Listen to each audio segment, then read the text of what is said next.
He got his maid pregnant and threw her out. She married the most desired billionaire. Now he's begging for forgiveness. Hi, my beautiful family. It's your Mr. Peter. I know some of you feel my introductions are a little too familiar now, and I hear you truly, always with love. I speak only to hold your heart for a moment, not your time. So today I'll keep it simple, just a gentle prayer from me to you. May peace meet you where you are today. May the weight on your shoulders ease, and may love come to you like a warm embrace after a long night. I pray your quiet tears are seen, your hopes are heard, and your heart begins to heal, even the parts no one knows about. You are not just a viewer, you are family, and family is forever loved. Now, my sweet, beautiful family, please don't leave this story halfway. Every word, every emotion, it was written with you in mind. Your presence here means more than you know. And today I'm asking from the softest part of my heart, after the story ends, please rate it out of 10 in the comments. Be honest. Let me know how it felt, because if you don't, I'll quietly mind. Not in anger, but because I care deeply about what you feel. So please, like the video, leave a kind comment, share it with someone who needs love today. Let's remind the world what a real family feels like. Kind, faithful, and full of heart. Let's begin. With all my love, always. Get this lying bitch out of my house before I have you arrested for extortion. Luke Morgan's words exploded across his study like gunshots, each syllable calculated to annihilate what remained of Tanya Dunn's foolish heart. She stood frozen in the doorway of his mahogany-paneled sanctuary, still wearing the silk nightgown he'd ripped from her body in passion just hours ago. Her positive pregnancy test clutched in trembling fingers like damning evidence of her naive dreams. The same man who had worshipped her body in the darkness, who had whispered promises against her throat, now regarded her with the kind of revulsion reserved for something that had crawled out of a sewer. His perfect features, the sharp jawline she'd traced with reverent fingertips, the piercing blue eyes that had gazed at her with manufactured tenderness, were now twisted into a mask of contempt, so complete it made her physically sick. "Luke, please, just listen to me," she began, her voice breaking. "Listen to what? More lies?" He stood from behind his massive oak desk, his tall frame radiating menace as he moved toward her. "You really think you can trap me with this pathetic scheme? Do you have any idea who I am? What my family is worth?" Tanya's legs felt weak. This couldn't be happening. Not after everything they'd shared. Not after 8 months of stolen moments, secret touches, and whispered conversations about a future together. "The baby is yours, Luke. You know it is. We've been together since... We've been fucking." He cut her off with surgical precision, the crude word slicing through her like a blade. That's all this was. A wealthy man using his maid for amusement. Did you seriously think it meant something more? The cruelty in his voice was like a knife twisting in her chest, but this wasn't entirely unexpected. Over the past weeks, she'd noticed Luke growing distant, colder, especially when his father criticized his business decisions or his friends made comments about keeping help in their place. She'd seen glimpses of this contempt before, quickly hidden behind passionate kisses and whispered apologies. Now the mask was completely off. "You said you loved me." Luke's laugh was harsh and mocking. "I say a lot of things when I'm trying to get between a woman's legs. Surely you're not that naive." He circled her like a predator, his expensive suit immaculate while she stood there in wrinkled silk, vulnerable and exposed. "Let me explain how this works, sweetheart. You're a housekeeper, a nobody. I'm Luke Morgan, heir to a billion-dollar empire. We don't have babies together. We don't have relationships. We don't have anything. But the baby isn't mine." His voice was final, absolute. "And even if it was, which it's not, do you think anyone would believe you? A desperate maid trying to get pregnant by her employer for a payday? That's what this looks like to the rest of the world. Tanya's heart shattered completely. The test in her hand felt heavy as lead. She'd imagined this conversation going so differently. In her foolish dreams, he would have been shocked but happy. He would have held her, promised to take care of her and their child. She'd actually believed that what they shared in his bed was real. "I have money," Luke continued, pulling out his phone. "I can make this problem disappear. There's a clinic downtown that handles these situations discreetly. 5,000 should cover it, plus a little extra for your trouble. You want me to abort our baby?" The words came out as a whisper. "I want you to handle your mistake." He was already dialing. "Security? Yes, I need someone to escort the help out. Now." "Luke, please." Tanya reached for him, but he stepped back as if her touch would contaminate him. "Don't touch me." His voice was pure ice. "And don't ever speak my name again. As of this moment, you don't work here. You don't know me. You've never known me." Heavy footsteps echoed in the hallway, security coming to remove her like garbage. Tanya looked around the study where they'd shared so many intimate conversations, where he'd told her about his dreams and fears, where she'd believed she'd found love. The leather chairs, the wall of books, the massive windows overlooking the estate. All of it had been a beautiful lie. "I want you to remember this moment," she said quietly, her voice steady despite her breaking heart. "I want you to remember how you looked at me, how you spoke to me, how you threw away the woman who loved you more than her own life." Her hand moved protectively to her stomach. "Because someday, Luke Morgan, you're going to regret this. Someday you're going to realize what you lost. The only thing I regret is wasting 8 months on worthless trash." He turned away dismissively. "Get her out of here." 2 security guards entered, their faces uncomfortable but professional. They'd known Tanya for months, had chatted with her in the kitchen, but now they looked through her as if she were invisible. "Ma'am, you need to come with us," one said gently.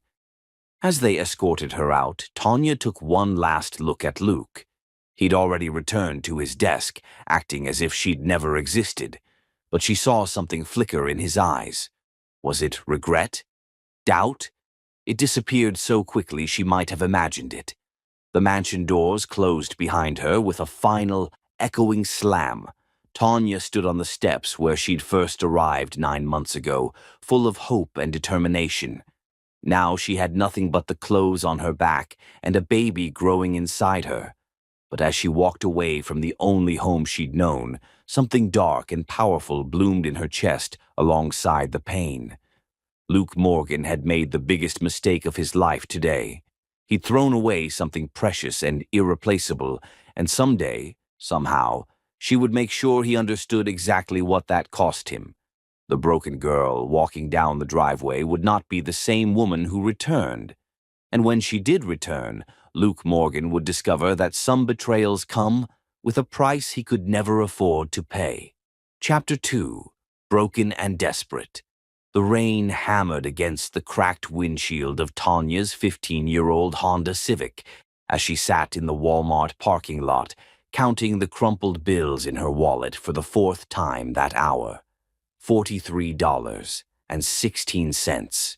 That was all that stood between her and complete destitution, between her unborn child and the streets that had already claimed so many others like her.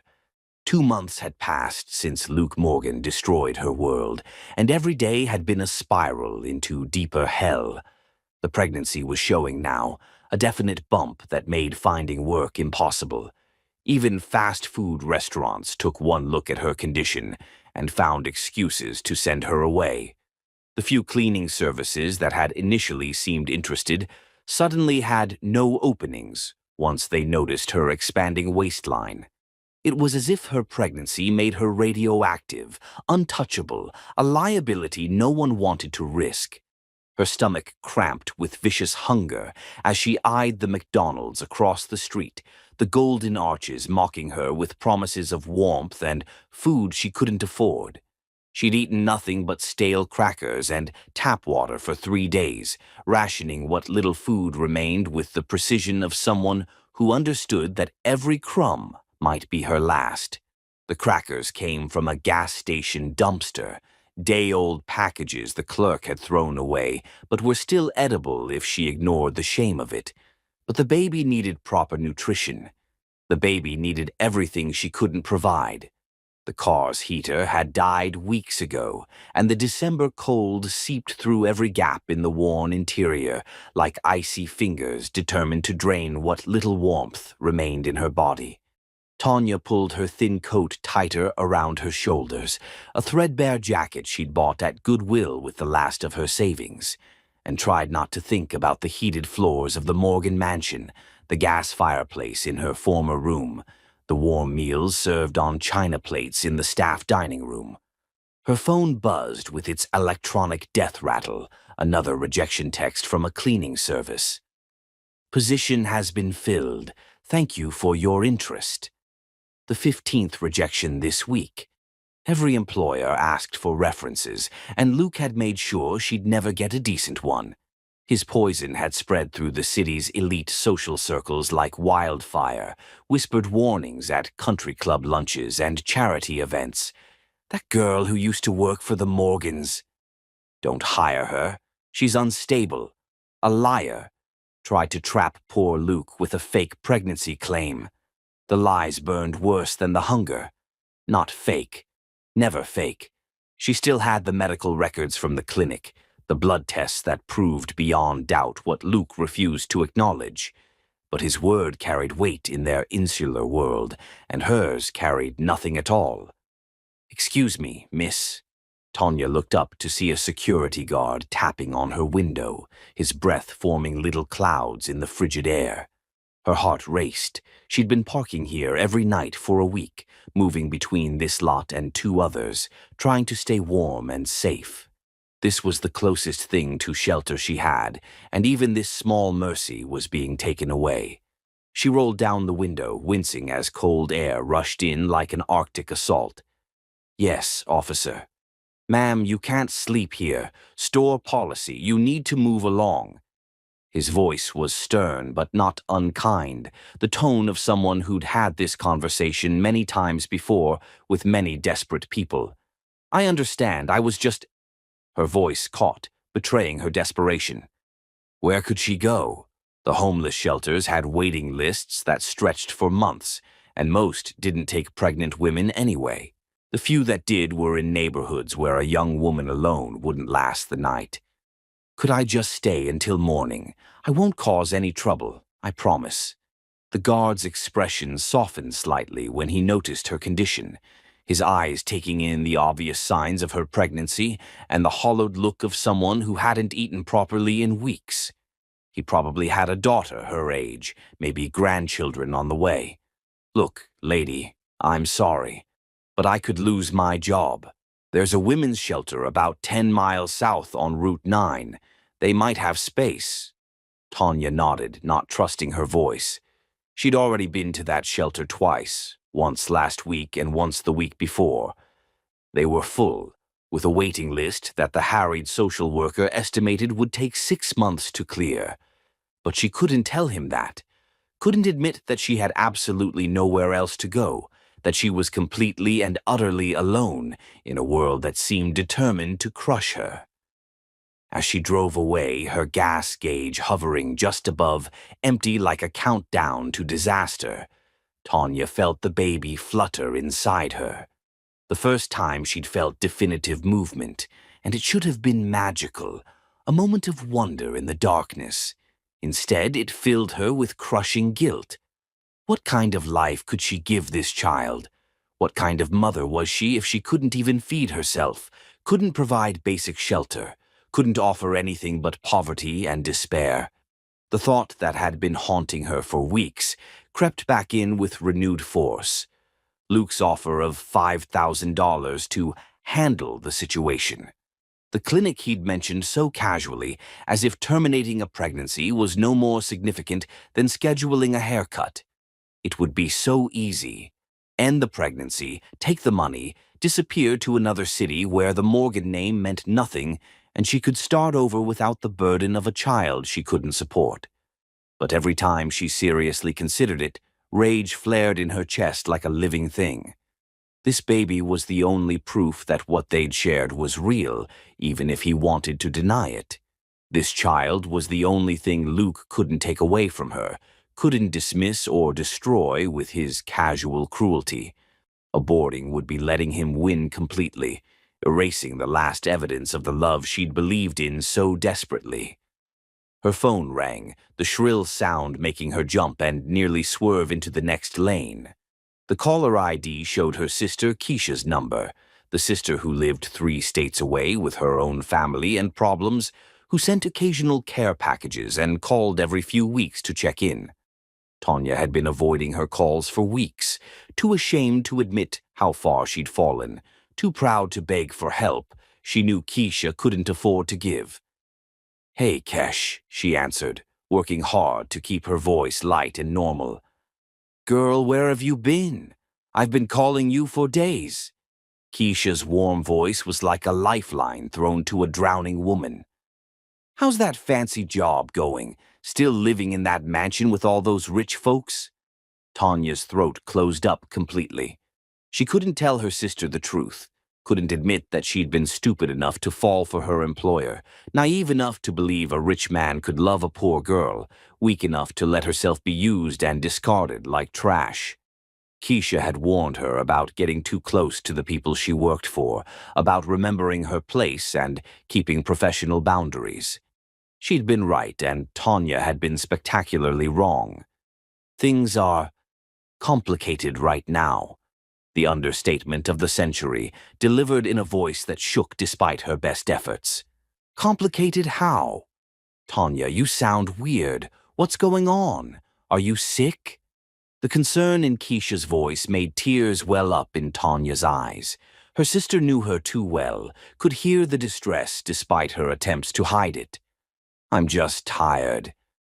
The lie tasted bitter, but it was easier than explaining the whole sordid mess. "Long hours. You know how it is." "Mm-hmm. And this tiredness wouldn't have anything to do with some rich white boy, would it?"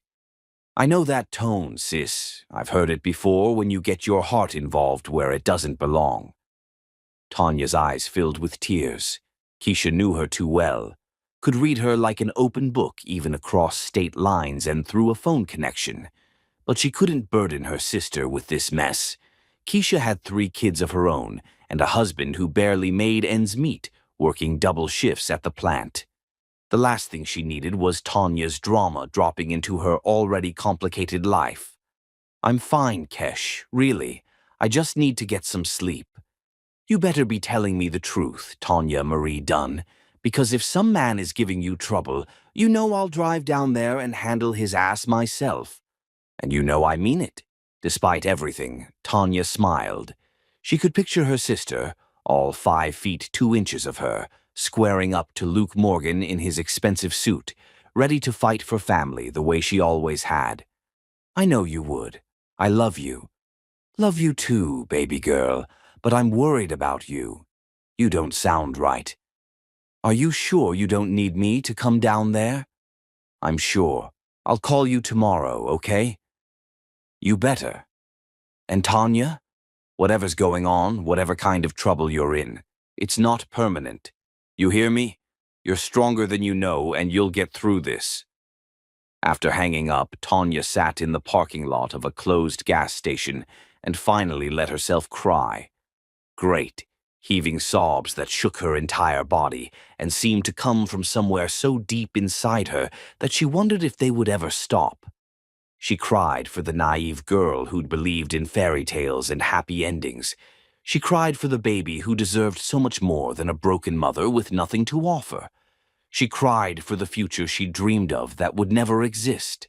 And underneath it all, she cried with pure, burning rage at Luke Morgan for reducing her to this. A homeless, pregnant woman sobbing alone in a car that might not start tomorrow. But as the tears slowed and her breathing steadied, something else crystallized in her chest. a cold, hard determination that felt stronger than despair, more powerful than grief. Luke thought he'd destroyed her. He thought she was nothing, nobody, worthless trash to be discarded when she became inconvenient. He was wrong. She placed both hands on her belly, feeling the slight swell where their child grew, where new life persisted despite every attempt to break her spirit. "I promise you," she whispered into the darkness, her voice steady and sure. "Your father is going to pay for what he did to us. He's going to learn that throwing away Tanya Dunn was the biggest mistake of his privileged life. He thinks I'm worthless? He thinks I'm nothing? I'll show him exactly what nothing can become when it has nothing left to lose." The baby fluttered again, stronger this time, as if responding to her words.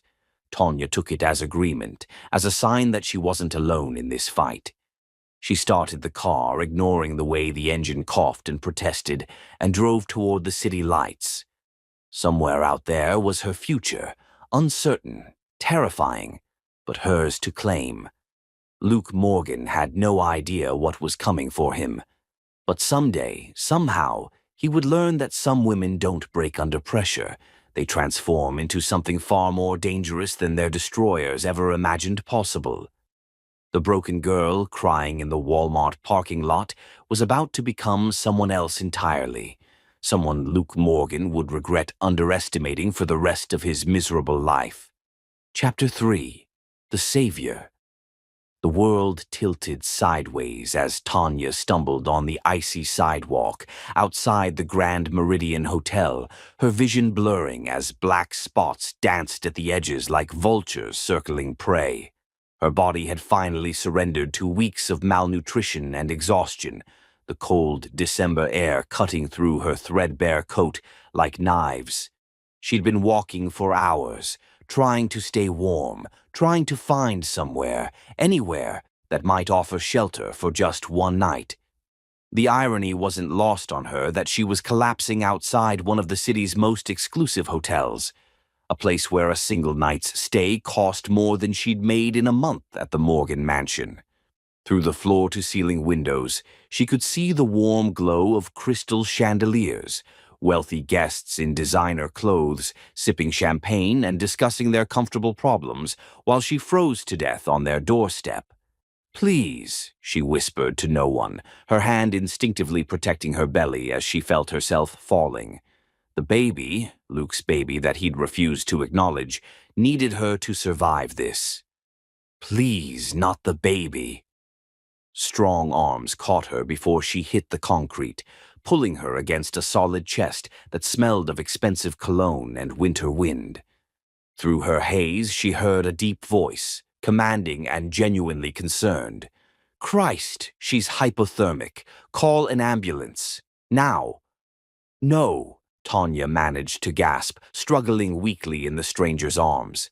The word came out as barely more than a whisper, but the desperation behind it was unmistakable. "No hospital. Can't afford—" "Can't afford what?" "To live." The voice was sharp with anger, but not at her, at the circumstances, at a world that would let a pregnant woman collapse from hunger on a city street. "Look at me. Focus on my voice." Tanya forced her eyes open and found herself staring into the most intense gray eyes she'd ever seen. The man holding her was perhaps 35, with dark hair touched with silver at the temples and features that belonged on magazine covers. Everything about him screamed wealth and power, from his perfectly tailored black coat that probably cost more than her car, to the way people jumped to obey his orders without question. But it was his eyes that held her attention, gray depths that seemed to see everything, understand everything.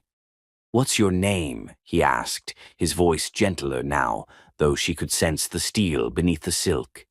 "Tanya," she whispered, then tried to pull away despite her weakness. "I'm sorry, I didn't mean to. You don't have to. When did you last eat? Real food, not scraps." The direct question caught her off guard. Most people would ask if she was okay or what happened, offering platitudes and empty concern. This man cut straight to the heart of the problem with surgical precision. Tuesday, I think. Today was Friday. The math was devastating even to her. His jaw tightened, a muscle jumping beneath the expensive fabric of his collar. Christ.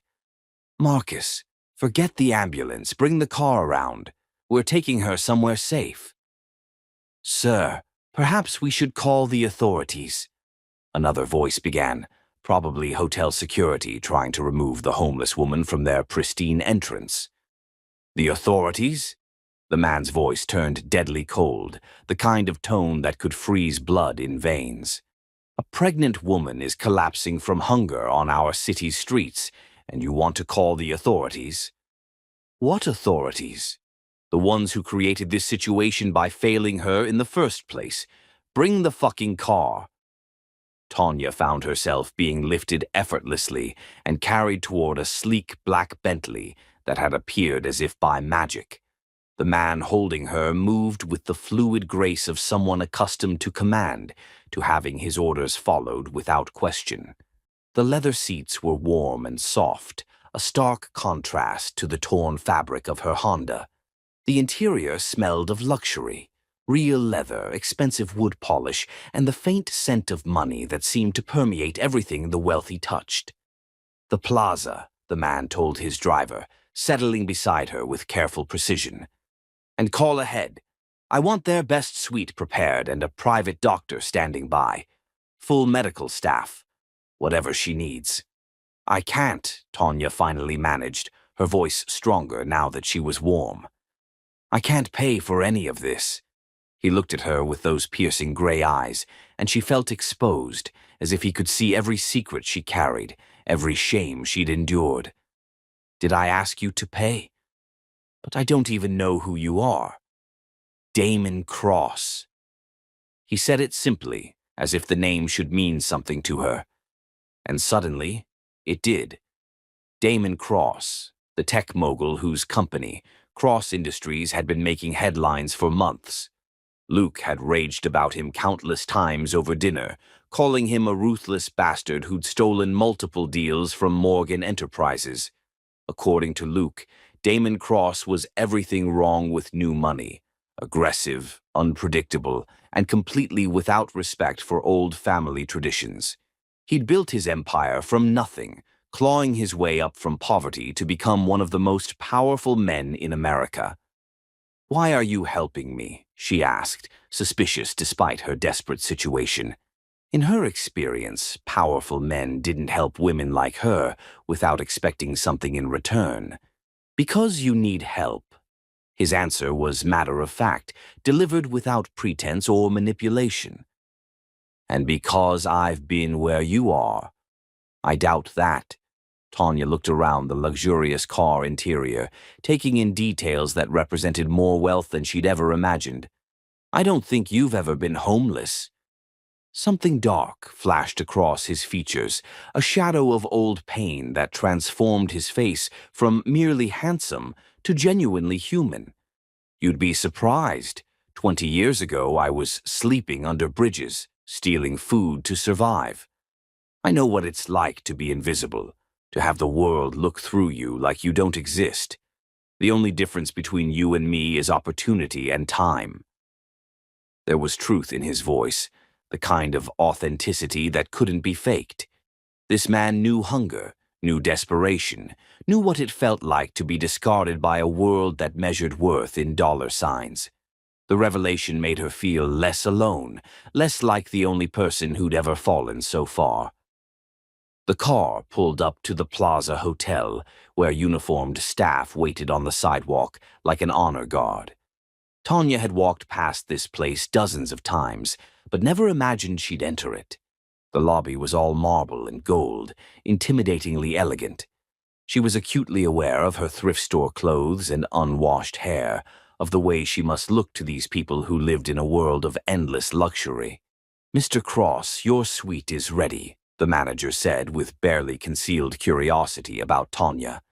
The physician is already waiting upstairs. In the elevator, Tanya caught her reflection in the polished mirrors and felt sick.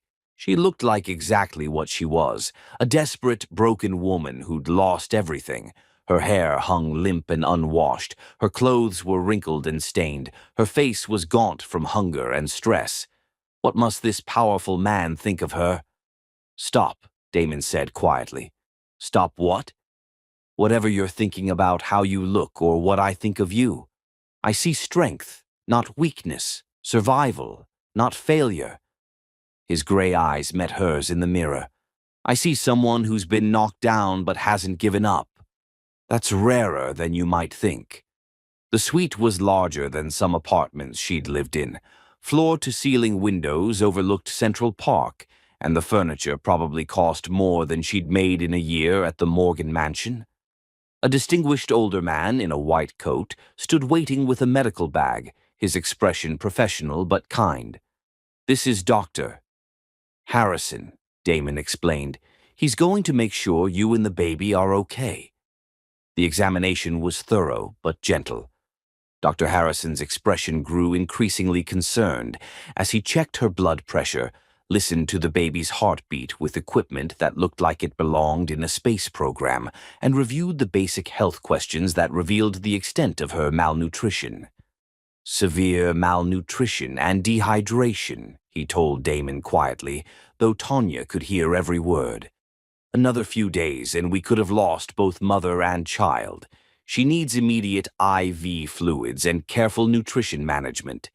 We're talking about weeks of recovery, not days." "Whatever she needs." Damon's voice was final, brooking no argument. "Cost is not a factor." As the doctor set up an IV with the efficiency of someone accustomed to private medical care, Tanya watched Damon pace the room, his phone pressed to his ear as he made rapid-fire arrangements. She caught fragments: nutritionist, maternity clothes, temporary housing, secure location. He was reorganizing his entire day around a stranger he'd found on the street, spending more money on her care than she'd ever seen in her life. "Why?" she asked when he finally hung up. Damon sat in the chair beside her bed, his expensive suit incongruous with the medical equipment surrounding them. "Why what? Why are you doing this? You don't know me. I could be anyone. A drug addict, a criminal, someone trying to scam you." She'd heard enough stories about con artists targeting wealthy men to know how this might look. "Are you?" "No, but..." "Then why does it matter what you could be? I know what you are right now, a woman who needs help." He leaned forward, his gray eyes intense with something she couldn't quite identify. "Everyone deserves a chance to rebuild, Tanya. The question is what you're going to do with the one I'm offering you." For the first time in months, she felt something other than despair stirring in her chest. This man, Luke's greatest rival, though she hadn't told him that yet, was offering her exactly what Luke had refused to give: respect, dignity, a chance to prove her worth. "I don't want charity," she said firmly, her voice growing stronger as the IV fluids worked through her system. "If you're going to help me, I want to earn it. I'm smart, I'm educated, and I'm willing to work harder than anyone you've ever hired." A slow smile spread across Damon's face, transforming his stern features into something almost boyish. "Now, that's what I wanted to hear. Tell me about yourself, Tanya. What skills do you have that I can use?" As she began to talk about her business degree, her organizational abilities, her experience managing complex households, her fluency in multiple languages, Tanya felt something she hadn't experienced in months: hope. Not the naive hope she'd had with Luke, but something stronger and more practical. This man was listening to her, really listening, treating her words as valuable instead of dismissing her as insignificant. She was done being a victim. Damon Cross had given her a lifeline, and she was going to use it to transform herself into someone Luke Morgan would never recognize, someone who could destroy him completely. As the fluids continued to drip into her system, restoring her strength and clearing her mind, Tanya began to plan. She had knowledge, insider information about the Morgan family's weaknesses, their business practices, their personal scandals. She had motivation, a burning desire for revenge that would fuel her through whatever came next. And now she had opportunity, access to Luke's greatest enemy, and the resources to make that revenge a reality. Luke Morgan thought he'd destroyed her when he threw her out. He had no idea he'd just created the instrument of his own downfall. Chapter 4. Rebirth. 8 weeks later, Tanya barely recognized the woman staring back at her from the floor-to-ceiling mirror in her suite at Cross Towers. Gone was the broken, desperate girl who'd collapsed outside the hotel. In her place stood someone entirely new, confident, polished, radiating the kind of quiet authority that made rooms fall silent when she entered. The transformation hadn't been merely cosmetic, though the external changes were dramatic. The tailored charcoal dress hugged her growing curves perfectly, expertly designed to accommodate her pregnancy while maintaining an air of professional sophistication that commanded respect. Her hair, now professionally styled every week at the city's most exclusive salon, fell in glossy waves past her shoulders. Her skin glowed with health, her posture was straight and confident, and her eyes, once dulled by despair, now sparkled with sharp intelligence and carefully controlled ambition. But the real change went deeper than appearances. She moved differently now, spoke with authority, carried herself like someone accustomed to having her opinions valued and her decisions respected. The hesitant housekeeper who'd once apologized for existing had been replaced by a woman who expected deference and usually received it. "The morning briefings are ready, Miss Dunn," came a voice from the intercom system that connected her private office to the executive floor. "Thank you, Angela. I'll be right there." Tanya's voice was different too, steadier, more commanding, with the kind of tone that made people pay attention. She'd discovered that when people expected authority from you, you naturally grew into it. Confidence was a skill that could be learned just like any other. As Damon's executive assistant, she'd thrown herself into learning every aspect of his business empire with the dedication of a woman who had everything to prove and nothing left to lose. Cross Industries wasn't just a tech company. It was a multi-billion-dollar conglomerate with interests in everything from renewable energy to luxury real estate, from cutting-edge pharmaceuticals to emerging market investments. And Damon had given her access to all of it, testing her, challenging her, watching her prove herself day by day with the intensity of someone evaluating a potential partner rather than just an employee. The penthouse office where she worked was a temple to modern power, all glass and steel with a view of the entire city spread out like a kingdom at her feet. From her desk, she could see the Morgan family's corporate headquarters in the distance, a reminder of everything she'd lost and everything she planned to reclaim. The building looked smaller from here, less imposing, as if distance had revealed it for what it truly was. Just another aging monument to inherited wealth in a world that was rapidly moving beyond such outdated concepts. "Good morning," Damon's voice made her turn. He entered the office with his usual commanding presence, impeccably dressed in a navy suit that probably cost more than most people's cars. But it was his eyes that always captured her attention. Those intense gray depths that seemed to see everything, understand everything, value everything about her that Luke had dismissed as worthless. "Morning," she replied, handing him the tablet with his daily schedule. Their fingers brushed during the exchange, a contact that had become increasingly common and increasingly charged with unspoken possibilities. The Seoul conference call went extraordinarily well. They're ready to move forward with the merger ahead of schedule, and the Tokyo markets are responding positively to yesterday's announcement. We're looking at a 15% uptick in Asian investments. Impressive. And the Morgan situation? Tanya's pulse quickened with the familiar thrill of strategic warfare. For the past month, they'd been carefully orchestrating a campaign to undermine Luke's latest venture, a revolutionary battery technology that Morgan Enterprises had been developing for years. Their lead engineer just accepted our offer. Dr. Patricia Vance will be joining Cross Industries next week, bringing her entire research team with her. Damon's smile was sharp and satisfied, the expression of a predator who'd successfully cornered his prey. Luke must be losing his mind. Apparently, he threw a laptop across his office when he heard, then spent an hour screaming at his father about corporate espionage. Tanya tried to keep her voice neutral, professional, but couldn't quite hide her satisfaction. Every small victory against Luke felt like justice, like the universe finally correcting a terrible imbalance.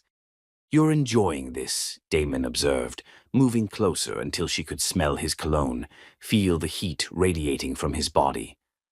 "I'm enjoying watching an arrogant man finally face consequences for his actions. Is that all Luke is to you? An arrogant man?" The question hung in the air between them, loaded with implications Tanya wasn't ready to examine.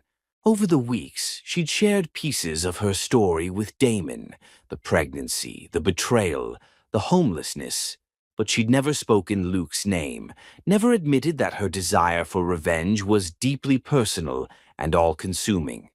"He's a symbol," she said carefully, turning to face him fully, "of everything wrong with inherited privilege and casual cruelty, of men who think they can use women without consequences."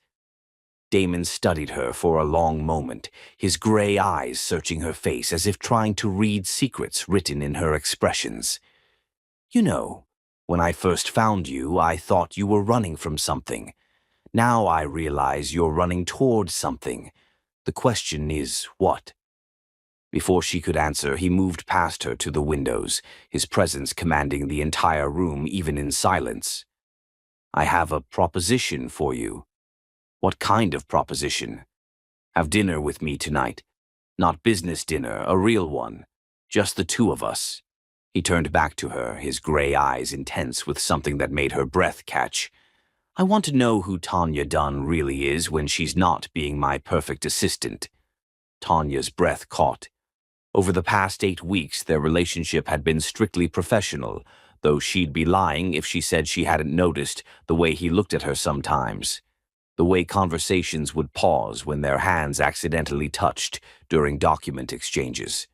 The way he seemed to find excuses to be near her, to ask her opinion on matters that went far beyond her job description.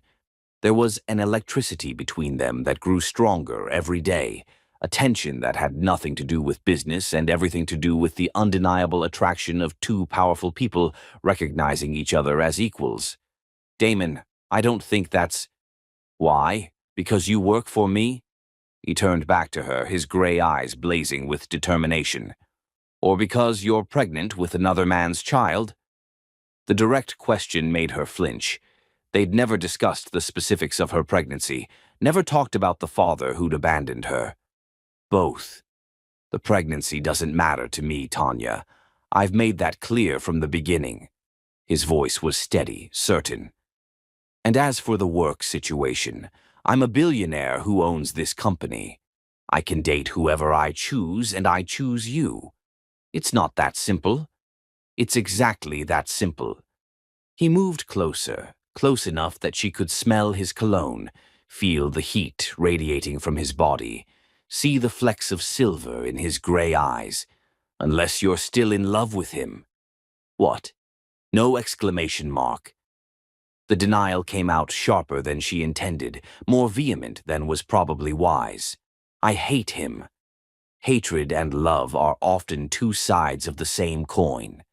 His observation was quiet, thoughtful, delivered without judgment, but with the kind of insight that made her feel exposed.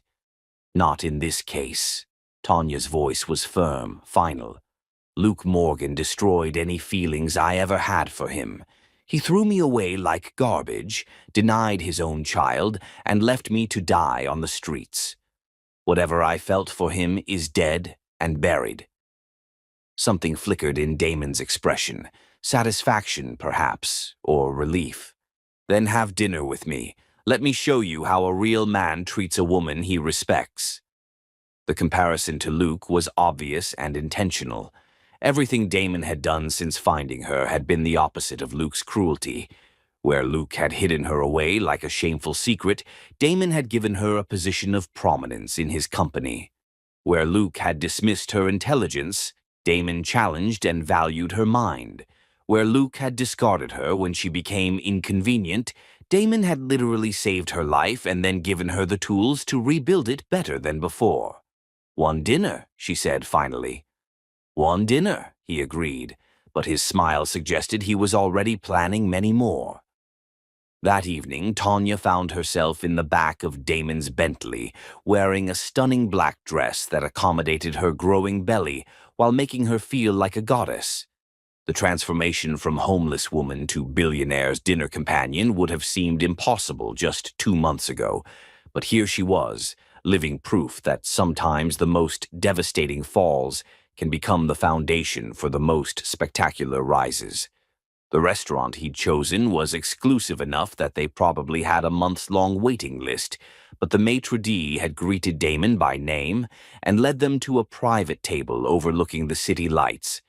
The view was spectacular, but Tanya found herself more interested in studying the man across from her, this powerful, dangerous stranger who'd become her savior and might yet become something more.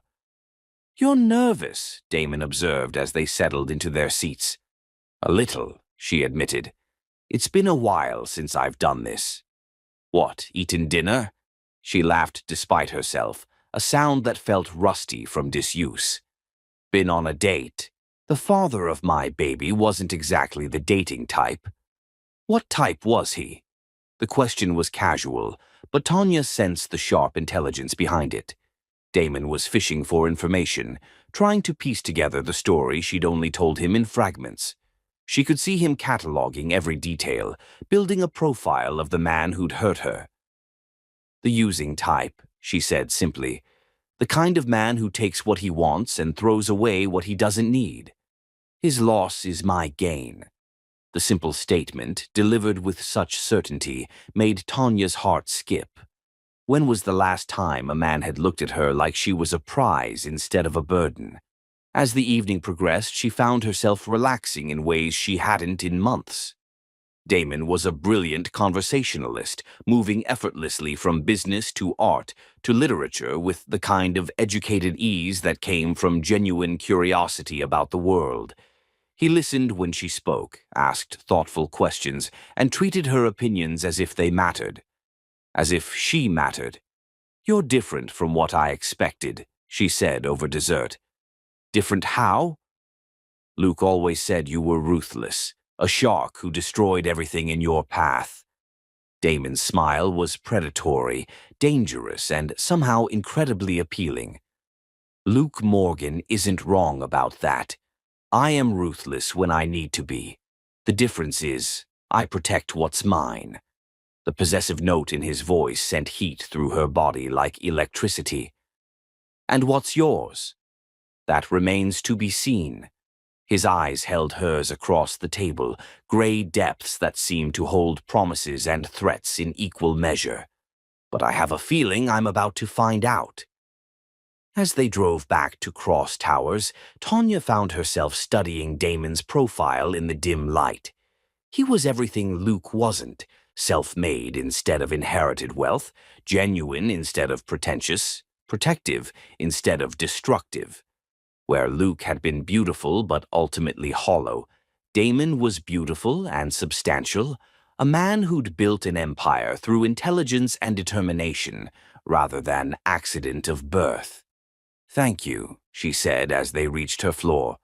"For dinner. For everything. For saving my life. For giving me a chance, for treating me like I'm worth something." Her voice was soft but steady. "You've given me back my self-respect." Damon cupped her face gently, his thumb tracing her cheekbone with infinite tenderness. "You are worth everything, Tanya.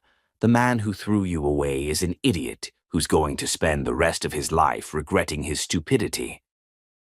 When he kissed her, it was nothing like Luke's demanding possession. It was reverent, patient, full of promise and respect.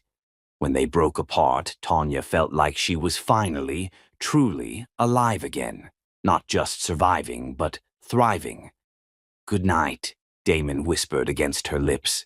As she watched him walk away, Tanya realized that her rebirth was complete. The broken girl Luke had discarded was gone forever. In her place stood a woman of power, protected by one of the most dangerous men in the world, and ready to claim everything that should have been hers from the beginning. Luke Morgan had no idea what was coming for him, but he was about to learn that some women don't just survive betrayal. They transform it into fuel for a revenge that burns hotter than the original love ever did. Chapter 5. Love and War. The first cry pierced the sterile air of the private delivery room at Mount Sinai Hospital, and Tanya felt her heart explode with love so fierce it took her breath away. After 14 hours of labor that had tested every limit of her endurance, her son, their son, had finally arrived, and he was absolutely perfect in every possible way. "He's beautiful," Damon whispered, his voice rough with emotion as he held her hand, his grip steady and reassuring. He'd been beside her through every contraction, every moment of pain, never leaving even when the doctor suggested he might want to wait outside during the difficult parts. His expensive suit was wrinkled from hours in the hospital chair, his usually perfect hair disheveled, but he'd never looked more handsome to her than he did in this moment of pure vulnerability and joy. Tanya watched through tears of overwhelming love as the nurse cleaned and weighed the baby before placing him on her chest. 8 pounds, 2 ounces of pure miracle, with a shock of dark hair and the kind of perfect features that spoke of good genetics from both sides of his complicated parentage. His tiny fist immediately wrapped around her finger with surprising strength, and she knew in that moment that she would kill anyone who tried to hurt this child. The baby's eyes were alert, already searching for his mother's face with the kind of intense focus that suggested intelligence. When he looked at her, Tanya felt a connection so profound it seemed to rewire her very soul. This was love in its purest form, unconditional, protective, transformative. "Hello, Marcus," she whispered against his soft head, breathing in that incredible new baby scent that seemed designed by nature to create instant bonds. "Mommy's been waiting for you."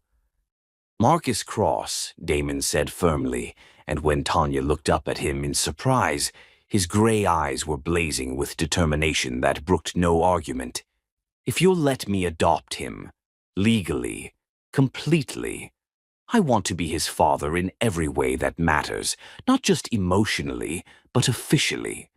I want my name on his birth certificate, my protection around him, my love to be the foundation of his life." The tears came harder then, great heaving sobs of relief and gratitude and overwhelming emotion. Luke had rejected this precious baby before he'd even been born, but Damon was claiming him without hesitation, without conditions, without any thought of the complexities it might create. This man who could have anyone, who could have biological children of his own someday, was choosing to make her discarded son his heir. "Are you sure? He's not your biological—" "He's mine," Damon cut her off, his voice leaving no room for argument. "From the moment you walked into my life carrying him, he became mine. Biology is just genetics, Tanya. Love makes a family. Commitment makes a father. Choice makes a legacy."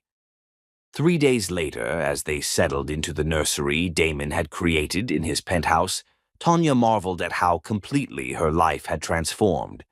The room was a masterpiece of baby luxury, custom furniture handcrafted by European artisans, the finest organic linens, and every possible convenience that money could provide. But it was the way Damon held Marcus, completely natural and protective, that made her fall deeper in love with him. She watched as he changed the baby's diaper with surprising competence, speaking in soft tones about stocks and business strategies, as if Marcus could understand every word.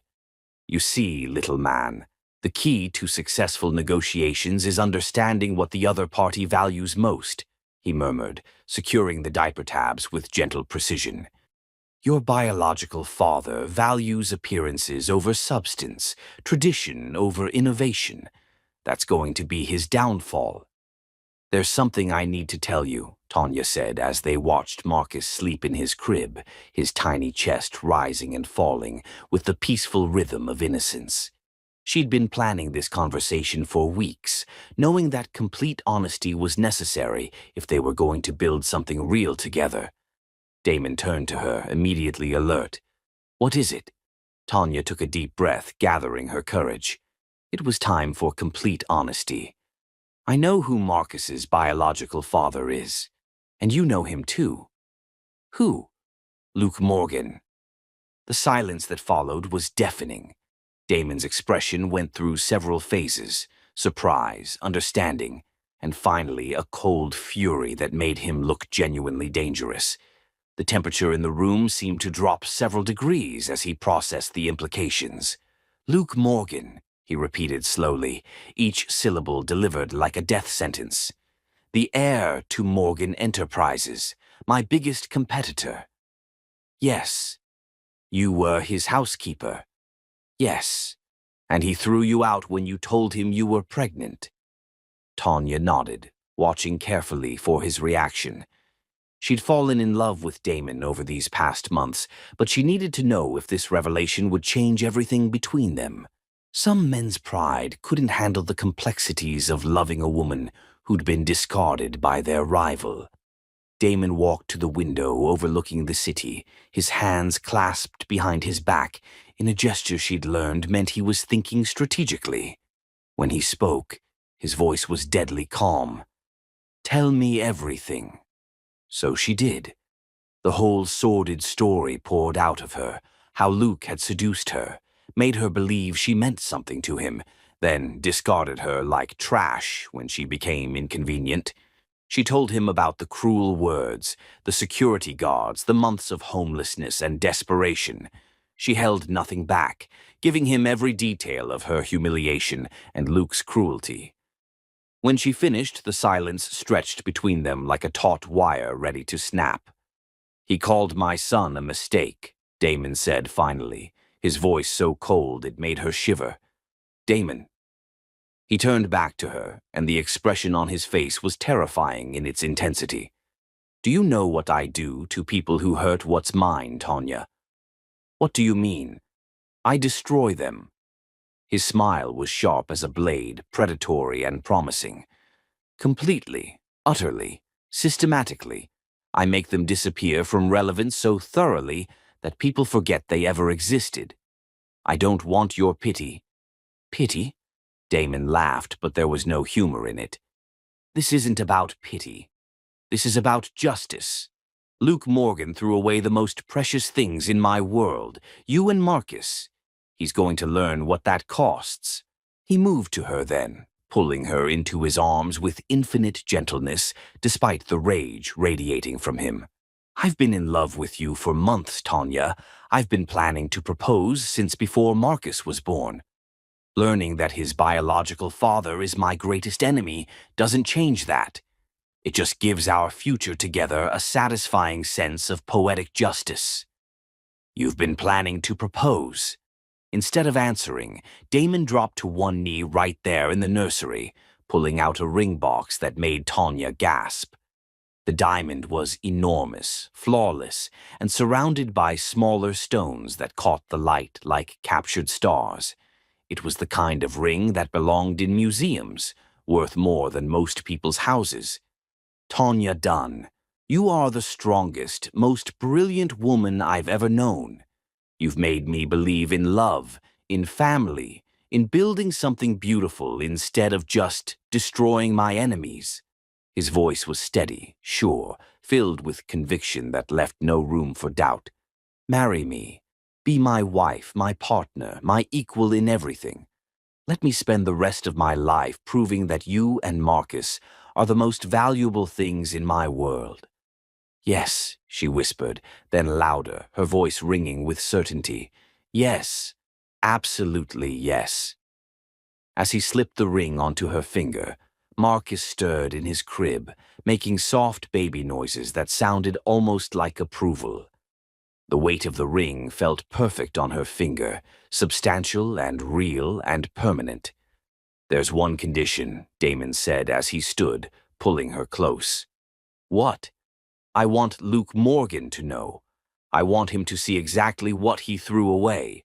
I want him to understand that while he's been playing at running Daddy's company, I've claimed his son and the woman he was too stupid to value." His eyes were fierce with purpose. "I want him to watch us build an empire while his world crumbles around him." "That's not revenge, Damon. That's just the beginning." "No." His smile was predatory, dangerous, and utterly compelling. "That's just the opening move. The real revenge comes when we systematically dismantle everything he's ever cared about. His company, his reputation, his family's legacy. All of it. You want to destroy Morgan Enterprises. I want to destroy Luke Morgan. The company is just collateral damage." Damon's eyes were fierce with purpose and barely contained rage. "He made this personal when he hurt you. Now I'm going to show him what happens when you cross Damon Cross. And if I said I wanted no part of this revenge—" Damon studied her face carefully, his gray eyes searching hers for the truth. "Then I'd still marry you and adopt Marcus and love you both for the rest of my life. But I'd still destroy Luke Morgan, just more quietly, more surgically. He hurt what's mine. That's unforgivable." The honesty was brutal and somehow comforting. Damon wasn't asking her permission to go after Luke. He was offering to let her be part of it, to make her a partner in the vengeance rather than just a beneficiary of his protection. "I want him to pay," she admitted, her voice steady and sure. "I want him to understand what he lost, what he threw away. I want him to regret every cruel word, every moment of dismissal, every second he spent treating me like garbage. Then we'll make him regret it." Damon's voice was a promise, dark and certain. Together. 2 weeks later, the engagement announcement appeared in every major newspaper and business magazine, accompanied by professional photographs that captured Tanya's transformation from discarded housekeeper to billionaire's bride. The headlines were impossible to miss. Tech mogul Damon Cross announces engagement to former Morgan family employee. And from housekeeper to billionaire's bride, the Tanya Dunn story. The announcement was carefully crafted to maximize impact, with just enough detail to make Luke understand exactly who was marrying his greatest rival. Every word was calculated, every photograph chosen to show Tanya at her most radiant and powerful. Tanya knew Luke would see them.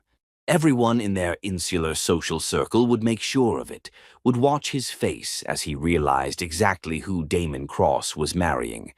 And when he did, when he understood that his former housekeeper was now one of the most powerful women in the city, the real fun would begin. She stood in the nursery holding Marcus, now 3 weeks old and perfect in every way, watching the city skyline through the floor-to-ceiling windows. Somewhere out there, Luke Morgan was probably reading about her engagement, finally understanding who she'd become and what he'd lost through his own cruelty and pride. "Your daddy threw us away like we were nothing," she whispered to Marcus, who gazed up at her with those alert, dark eyes. "But we found someone who knows exactly how much we're worth, and now we're going to show your biological father what happens when you discard something precious." Marcus made a small sound and snuggled closer to her chest. Tanya took it as agreement, as approval of the war they were about to wage. The opening shot had been fired with the engagement announcement. Luke Morgan had no idea he'd already lost the war, but he was about to learn that some betrayals echo through generations, and some women are far more dangerous than their enemies ever imagine. Chapter 6. The Perfect Weapon. The Hamptons estate, where Tanya and Damon exchanged vows, was a testament to understated power, rolling lawns that stretched to a private beach, gardens that whispered of generational wealth and unshakable dominance. As Tanya walked down the aisle in her custom Vera Wang gown, baby Marcus in her arms instead of a traditional bouquet, she felt like she was ascending to a throne that had always been meant for her. The dress itself was a masterpiece, ivory silk that flowed like liquid starlight, hand-embroidered with pearls and crystals that caught the afternoon sun like captured fire. It had been designed specifically to accommodate Marcus, creating a Madonna-like image that would dominate society pages for months. The symbolism was intentional and powerful. The discarded housekeeper had become a queen, and she was carrying the next generation of Cross dynasty in her arms. "You look like a queen," Damon whispered as she reached him at the altar, his gray eyes soft with love and fierce with possession. "I feel like one," she whispered back, and meant it with every fiber of her being. The ceremony was perfection, elegant, intimate, and broadcast live on every society page and business network in the country. Tanya knew Luke would see it, knew he'd watch her become Mrs. Damon Cross while holding the son he'd rejected. The thought filled her with savage satisfaction that she carefully concealed behind a radiant bridal smile. But it was the reception that truly announced their intentions to the world, serving as both celebration and declaration of war.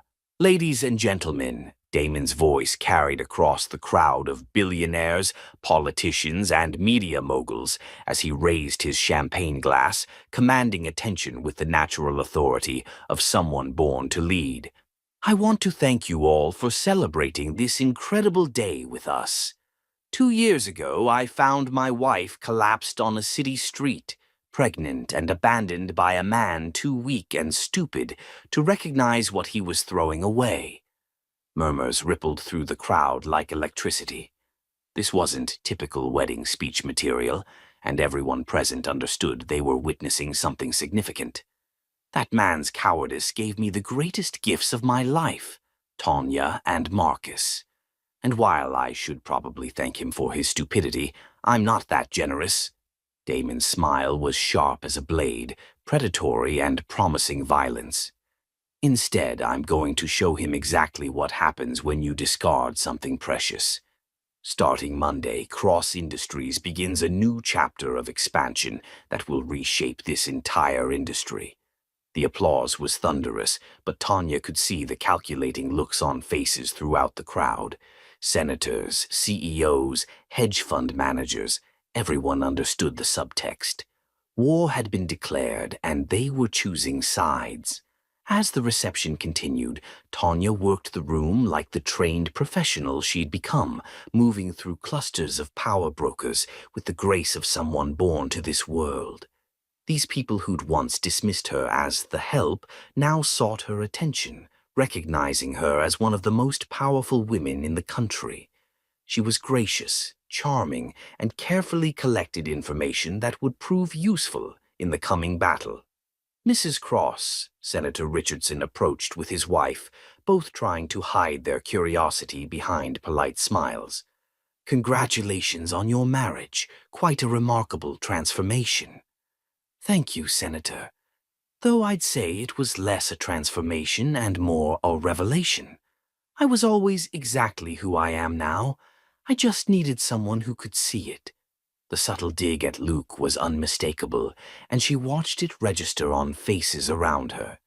By tomorrow, every detail of this conversation would have spread through Manhattan's elite circles like wildfire. "Damon is very lucky," Mrs. Richardson added, her tone suggesting she thought it was the other way around. "We both are," Tanya replied smoothly, her smile never wavering.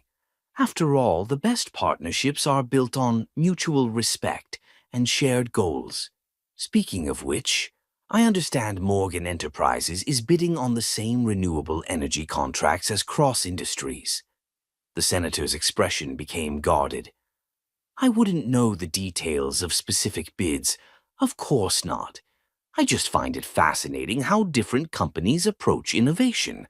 Some focus on legacy and tradition, while others embrace disruption and change." Her smile was sweet as poisoned honey. We'll see which philosophy serves better in the current market. Later that evening, as guests gradually departed and the catering staff cleaned up the remnants of their triumph, Tanya found herself alone on the terrace overlooking the ocean. Marcus slept peacefully in her arms, exhausted from his first major social event, but having charmed every guest who'd met him. Plotting our next move, Damon appeared beside her, loosening his tie with the satisfied air of a general who just won a crucial battle. Always. She leaned into his warmth, grateful for the solid strength of him. I've identified 3 board members at Morgan Enterprises who are unhappy with Luke's leadership. Sarah Chen is particularly frustrated with his handling of the Asian markets. And Sarah Chen's daughter is getting married next spring. She'll need a wedding planner, and I happen to know the best one in the city, who also happens to owe me several favors. Tanya's smile was calculating, predatory. Sometimes the most powerful conversations happen over flower arrangements and seating charts. Damon's laugh was low and appreciative. Remind me never to get on your bad side. You won't. You're mine now, completely and forever. She turned in his arms, Marcus still sleeping between them like a symbol of their united future. But Luke Morgan.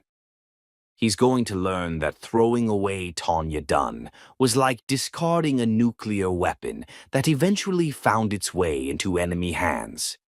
Speaking of enemy hands, Damon's expression grew serious. I received some interesting intelligence today. Luke's been asking questions about you, specifically about who helped you after he threw you out.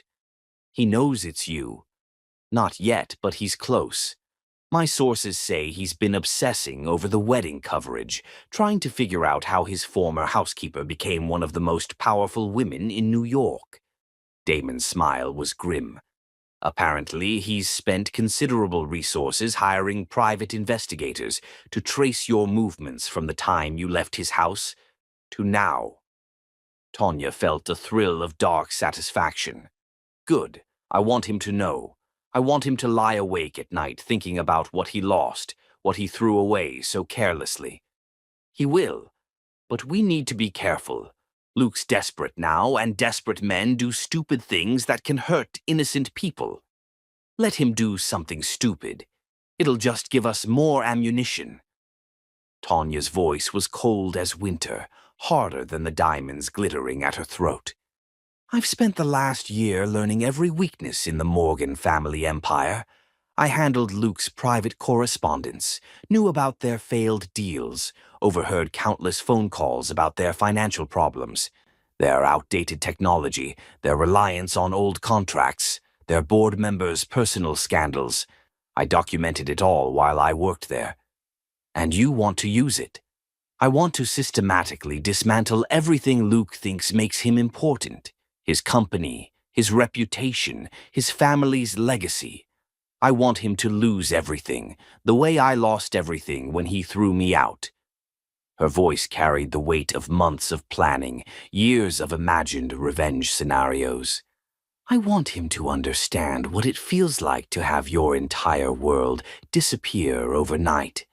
Damon studied her face in the moonlight, silver light casting shadows that made her look both beautiful and dangerous. This isn't just about justice anymore, is it? This is personal. It was always personal. Tanya's eyes blazed with determination that had been forged in homelessness, tempered in desperation, and sharpened by love for the family Luke had tried to destroy. Luke Morgan tried to destroy me. He left me homeless and pregnant, thinking I was too weak to fight back. Now I'm going to show him exactly how strong I've become. And if he comes after Marcus? If he tries to claim parental rights? He gave up those rights when he denied Marcus existed. Her voice turned deadly, protective instincts flaring like a mother wolf defending her cub. And if he tries to use our son as a weapon against us? I'll destroy him so completely that no one will remember the Morgan family ever existed. The promise hung in the ocean air between them, dark and final and absolutely sincere. There's something else, Damon said quietly. Something I haven't told you. What? Luke's father called my office yesterday. He wants to meet. Tanya went very still, her mind immediately racing through implications and possibilities. Richard Morgan wants to meet with you. With us? He specifically asked if you'd be present. Damon's smile was grim, promising conflict. Apparently, he's been doing his own investigation into what happened when you worked for his family. He knows what Luke did.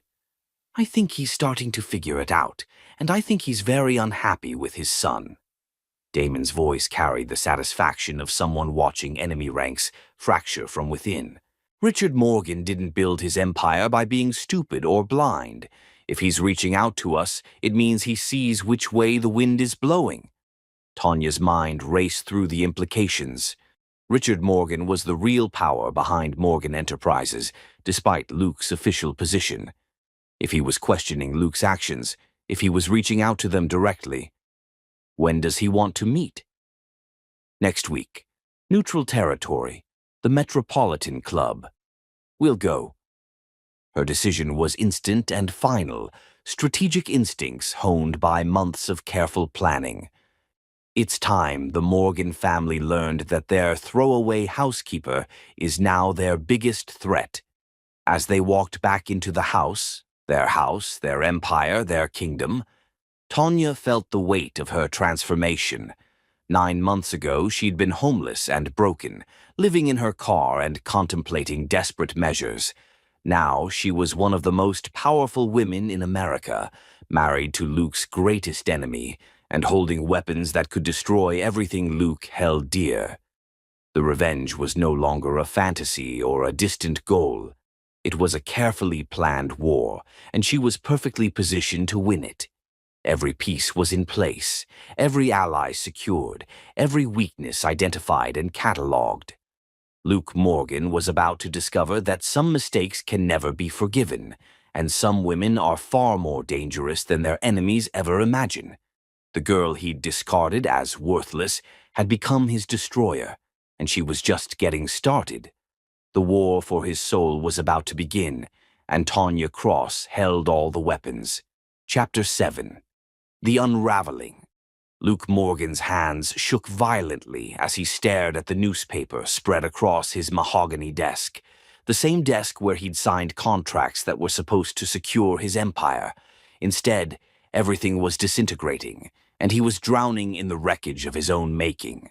Cross Industries dominates renewable sector, screamed the headline in letters that seemed to mock his failures. Accompanying the article was a photograph that made his blood turn to ice. Damon Cross and his wife at the government contract signing, both radiating the kind of power that cameras worshipped. The woman beside Cross was devastating, elegant, confident, commanding attention like a born queen. Something about her face clawed at Luke's memory, a familiarity that made his skin crawl with dread. This was the 5th major contract Cross Industries had stolen from Morgan Enterprises in 4 months. The renewable energy deal worth $3 billion had been virtually guaranteed to them until it suddenly wasn't. Their Asian expansion had collapsed overnight. Their technological partnerships were dissolving like sugar in rain. Everything Luke touched turned to ash. "Sir?" His assistant's voice crackled through the intercom like an alarm bell. "Your father wants to see you, immediately." Luke's stomach dropped to his shoes. Richard Morgan only summoned his son for disasters, and this qualified as a complete catastrophe. The walk to his father's corner office felt like a death march through the halls of his crumbling kingdom. "Sit down, Luke." Richard Morgan's voice was ice-cold as he gestured to the chair across from his desk. At 65, the elder Morgan still commanded respect and fear in equal measure, his silver hair perfectly styled, his suit immaculate despite the chaos surrounding them. Explain to me how we've lost 5 major contracts to Cross Industries in the past quarter. It's corporate espionage, Luke said quickly, desperation bleeding into his voice. Cross is somehow getting inside information about our bids, our strategies. Our strategies? Richard's laugh was harsh, cutting. What strategies? The same outdated approaches we've been using for 20 years while our competitors innovate and adapt? Dad, I've been working on modernization plans. Have you? Because what I see is a company hemorrhaging talent, losing contracts, and generating negative press while our biggest rival grows stronger every day. Richard leaned back in his leather chair, his expression grim. Do you know what I heard at the club yesterday? Luke remained silent, dreading whatever was coming. Senator Richardson told me that Cross Industries has the most impressive advisory team he's ever encountered. Apparently, Mrs. Cross personally managed the negotiation for the renewable energy contract, made our team look like amateurs. Mrs. Cross? Luke's voice cracked slightly. His wife is involved in business operations? More than involved. Word is she's the strategic mind behind their recent expansion. Richard's eyes narrowed dangerously. Damon Cross married a brilliant woman who understands both business and politics. What did you do, Luke? Married that vapid socialite who cares more about her Instagram followers than our family's legacy. The reference to his recent engagement to Victoria Ashford stung, but Luke was still fixated on Cross's wife. What do you know about her? This Mrs. Cross? I know she used to work for our family. The words hit Luke like a physical blow. His father's expression was carefully neutral, but there was something dangerous lurking beneath the surface. Work for us? In what capacity? She was our housekeeper until about 18 months ago when she suddenly disappeared from our employment without explanation. Luke's vision blurred around the edges. The woman in the newspaper photos, the strategic genius destroying his company. It couldn't be. Tanya had been nobody, nothing, just a temporary diversion who'd tried to trap him with a fake pregnancy. What was her name? He whispered. Tanya Dunn.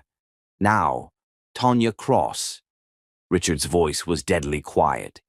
Care to explain why our former housekeeper is now married to our biggest competitor and systematically destroying everything we've built? I don't. Luke's throat closed up completely. I've been doing some investigating, son. Making phone calls, asking questions. Richard stood and moved to the window, his hands clasped behind his back. Apparently, Miss Dunn left our employment under mysterious circumstances. No one seems to remember exactly what happened, which is strange for such a well-regarded employee. She was just the help, Luke managed, the help who graduated summa cum laude from Columbia Business School, the help who spoke 4 languages and managed our entire household with flawless efficiency. Richard turned back to his son, and Luke had never seen his father look so coldly furious. What did you do, Luke? Nothing. We had a brief. It was nothing serious. Nothing serious. Richard's voice could have frozen hell. And yet, our nothing serious former employee is now one of the most powerful women in New York, married to the man who's destroying us. Quite a coincidence. Before Luke could respond, his phone buzzed with an urgent text from his assistant. Check the business news, now! With trembling fingers, Luke pulled up the financial websites. The headline made his blood run cold. Morgan Enterprises stock plummets as board questions leadership. Sir, his assistant's voice came through the speakerphone, barely concealing panic. The board is calling an emergency meeting. Several members are asking about leadership restructuring. Richard's expression went from cold to glacial. It seems our board has lost confidence in current management. This is all Cross's doing, Luke said desperately. He's manipulating the market, spreading lies. Is he? Or is he simply capitalizing on our weaknesses? Richard moved back to his desk, his movements predatory. Sarah Chen called me this morning. She's concerned about our Asian market strategy. Apparently, Mrs. Cross made some very insightful observations about our shortcomings during a recent social gathering. The room spun around Luke. Sarah Chen was one of their most influential board members, and if she was listening to Tanya, to Mrs. Cross, then the rot went deeper than he'd imagined. "I can fix this," Luke said quickly. "I can turn things around." "Can you? Because from where I'm sitting, it looks like you've already lost a war I didn't even know we were fighting." Richard's phone rang, and he glanced at the caller ID. Cross Industries. Interesting timing. "Don't answer it," Luke said quickly. "Why not?" Richard's finger hovered over the answer button. "Maybe it's time I had a conversation with our former employee and her impressive husband." "Dad, please." But Richard had already answered. "Mr. Cross, what an unexpected pleasure." Luke could only hear his father's side of the conversation, but each word felt like a nail in his coffin. "Yes, I've been following your company's remarkable growth. Indeed, your wife has made quite an impression on the business community." "A meeting? How thoughtful of you to suggest it. The Metropolitan Club would be perfect. Yes, I'd be delighted to meet with both of you." When Richard hung up, the silence stretched like a taut wire. "They want to meet with us," Richard said finally. "Damon Cross and his wife. Tomorrow evening." "You can't seriously be considering—" "I'm considering how to salvage what's left of our company while there's still time." Richard's voice was final. "And if that means having a conversation with the woman who seems to understand our business better than my own son, then that's what I'll do." Luke felt the walls closing in around him.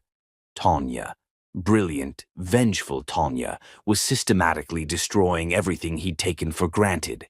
The woman he'd thrown away like garbage had become his worst nightmare. "She's doing this on purpose," he said, the realization hitting him like a sledgehammer. "This is revenge." "Revenge for what, Luke?" Luke couldn't answer. How could he explain that he'd gotten their housekeeper pregnant and thrown her out like trash? How could he admit that he'd denied his own child and left a woman to die on the streets? "I need to know what happened between you and Miss Dunn," Richard said quietly. "All of it. Because if I'm walking into a meeting with people who have cause to destroy us, I need to understand exactly what we're dealing with." "I can't," Luke whispered. "Then you've already lost." Richard moved toward the door, then paused. "Oh, and Luke, you're removed from all major business decisions until further notice. It seems you've proven that your judgment is fatally compromised." As his father left the office, Luke collapsed into his chair and stared at the newspaper photo again. Tanya's face smiled back at him, confident, powerful, victorious. The woman he'd discarded as worthless had become his destroyer. And the worst part was, he was finally beginning to remember just how magnificent she'd always been. Chapter 8. The Recognition. The Metropolitan Club's grand ballroom glittered with crystal chandeliers and the conversation of New York's most powerful elite. But Luke Morgan felt like he was walking through a nightmare.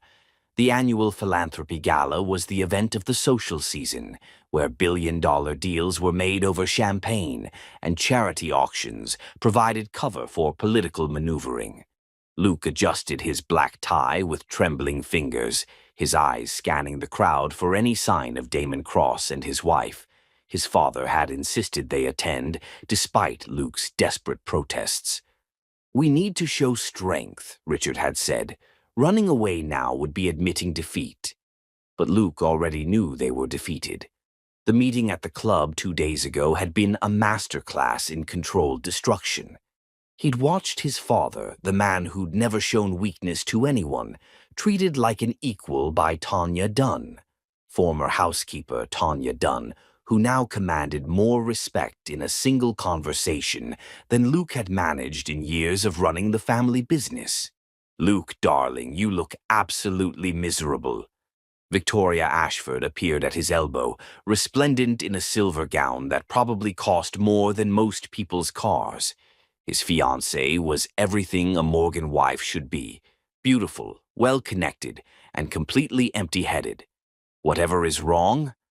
"Nothing that concerns you," Luke muttered, still searching the crowd. "Oh, there's Damon Cross." Victoria waved enthusiastically across the room. "And his wife. She's even more gorgeous in person. I simply must meet her." Luke's blood turned to ice as he followed Victoria's gaze. There, across the crowded ballroom, stood Damon Cross in an impeccably tailored tuxedo.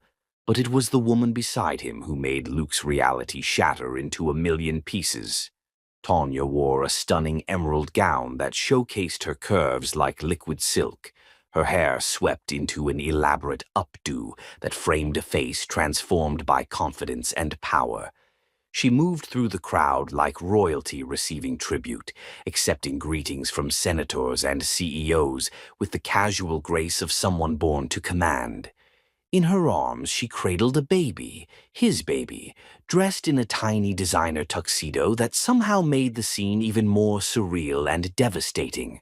"She's absolutely radiant," Victoria continued, oblivious to Luke's growing panic. "I heard she single-handedly negotiated the Cross Industries deal with the Japanese. Can you imagine? A woman handling international business like that?"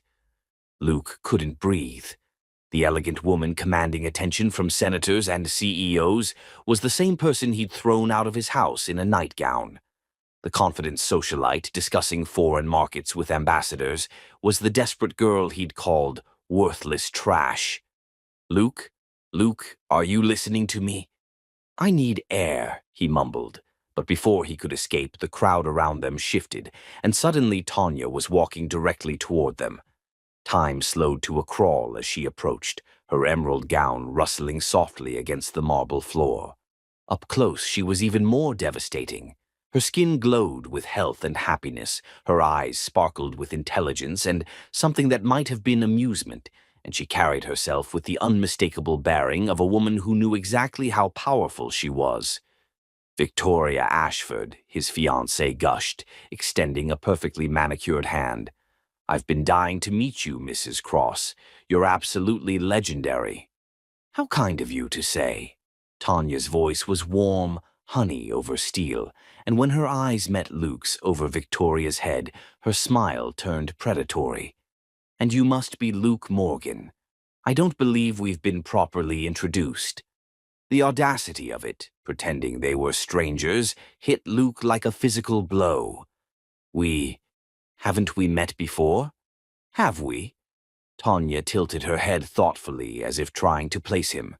"I don't recall. Though you do look familiar. Perhaps we met in passing somewhere." Victoria laughed. "Luke, honestly, how could you forget meeting someone so accomplished? Mrs. Cross practically runs Cross Industries alongside her husband." "Tanya," Damon appeared beside his wife, his hand settling possessively on her lower back. "I'd like you to meet Richard Morgan." Luke's father approached with the kind of respectful attention he usually reserved for heads of state. "Mrs. Cross, the pleasure is entirely mine. Our conversation the other day was most illuminating. Mr. Morgan, thank you again for taking the time to meet with us. I hope our discussion proved educational." The subtle emphasis on the last word made Luke's stomach clench. Indeed it did. Richard's eyes flicked briefly to his son. It's remarkable how different perspectives can shed new light on old situations. The baby in Tanya's arms chose that moment to make a soft sound, drawing Victoria's attention. "Oh my goodness, what a beautiful baby! How old is he?" 18 months, Tanya replied, her voice soft with genuine affection as she looked down at the child. "This is Marcus, Luke's son, his flesh and blood, dressed like a little prince and held by the woman he'd tried to destroy." The baby's features were unmistakably familiar, Luke's own eyes, his mother's nose, the Morgan jawline that had been passed down through generations. "He looks just like his father," Victoria cooed, completely missing the tension radiating from every adult in the conversation. "Yes." Tanya's eyes met Luke's directly for the first time, and he saw 18 months of pain, rage, and cold satisfaction blazing in their depths. "He does." "Marcus Cross," Damon added with obvious pride, lifting the baby from Tanya's arms. "My son." The possessive claim hit Luke like a slap. This man, his greatest rival, was claiming his child, raising his heir, giving the Morgan bloodline his own name. "Your son," Luke repeated hoarsely. "In every way that matters," Damon's smile was sharp. "Biology is just genetics. Love and commitment make a family." "How wonderful," Victoria gushed. "A ready-made family, like something out of a fairy tale." "More like a cautionary tale," Tanya said quietly, but her words carried enough edge to make Victoria look confused. "I'm sorry?" "Nothing, darling." Tanya's smile was perfectly polite. "I was just thinking how different things might have been if Marcus's biological father had been worthy of the gift he was given." The words hung in the air like a challenge. Luke felt sweat beading on his forehead as he realized that everyone in the conversation knew exactly what she was talking about. Everyone except Victoria. "Well, his loss is clearly Damon's gain," Richard said diplomatically, but Luke caught the warning look his father shot him. "Indeed," Tanya agreed. "Some men are wise enough to recognize value when they see it. Others," she shrugged elegantly, "others throw away diamonds thinking they're worthless glass." "How philosophical," Damon murmured, his gray eyes fixed on Luke with predatory interest. "Though I've always believed that what's discarded by one man's foolishness often becomes another man's treasure." Luke wanted to run, to disappear, to wake up from this nightmare where his former housekeeper held court among New York's elite, while his own son called another man daddy. But his legs felt like lead, and his voice had completely abandoned him. "Luke, you're being terribly quiet," Victoria said with a forced laugh. "Say something." All eyes turned to him, Tanya's blazing with triumph, Damon's cold with disdain, his father's warning him to tread carefully, and Victoria's confused but expectant. The baby, his baby, gurgled happily in the arms of the man who'd stolen everything Luke should have cherished. "I dot," Luke's voice cracked. "You look, well." "I am well," Tanya replied, her tone ice-cold. "Better than I've ever been, actually. Funny how life improves dramatically when you're surrounded by people who value you." The dig was so obvious that even Victoria's eyebrows rose slightly. "Tanya, darling," Damon's voice was warm with affection. "I believe the senator wanted to speak with you about the education initiative." "Of course." Tanya turned back to Luke one final time, her smile sharp enough to cut glass.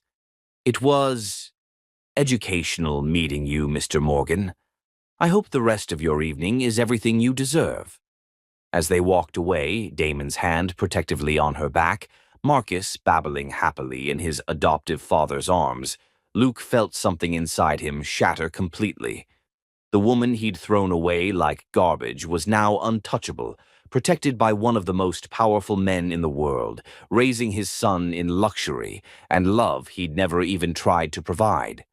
"What a fascinating woman," Victoria mused, though there was something odd about that conversation, almost like you two had met before. "We hadn't," Luke lied, his voice barely audible. Well, she certainly seems devoted to her family. Did you see how she looked at that baby, like he was the most precious thing in the world?" Luke had seen, and he'd recognized the look because it was exactly how Tanya had looked at him during those stolen moments in his bedroom, with complete, unconditional love. Love he'd crushed and discarded without a second thought. As the evening continued around him, Luke stood frozen in place, finally understanding the magnitude of what he'd lost. Not just a woman, not just a child, but a chance at the kind of love and partnership that was now elevating his greatest enemy to heights Luke would never reach. Tanya Dunn, now Tanya Cross, had won completely, and Luke Morgan had never felt more thoroughly destroyed. Chapter 9. The Stolen Kingdom. Luke Morgan had been surveilling the Bright Beginnings daycare center for 3 days, his BMW concealed behind a delivery truck across the street. He knew Marcus's routine by heart now: drop off at 9 a.m. by the Cross family's nanny, pick up at 3 p.m. Those precious hours when his son would be vulnerable, away from Damon Cross's fortress-like penthouse and his army of security personnel. His hands shook as he checked his watch. 2:47 p.m. 13 minutes before the nanny arrived. 13 minutes to reclaim what was rightfully his blood, his legacy, his future. The past week since the charity gala had been pure hell. Victoria had broken off their engagement after Luke's disturbing behavior at the event. His father had officially removed him from all company operations, and the board was meeting today to discuss his permanent replacement.